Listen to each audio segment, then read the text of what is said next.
This is the pistol stitch. I like to think of it as a French knot with a tail.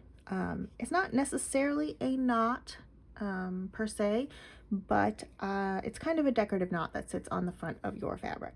How you make this is we come up where the tail starts, and I find it's helpful to set my hoop flat on the table for this part, and I want to pinch my thread a few inches away from where it's coming out of the fabric. Similar to a French knot, in between where you're pinching the thread and it's coming out of the fabric, we are going to wrap this thread around our needle. So we'll wrap 1, 2, 3, keep that thread wrapped around our needle and keep pinching the thread in our other hand. And we want to bring our needle back down where we want the knot of our pistol stitch to be.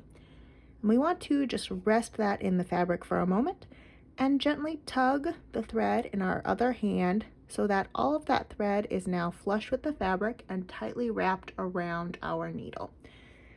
Then I find it's helpful to just use my thumb and hold that thread down by the side of my hoop here and gently push the needle through the fabric.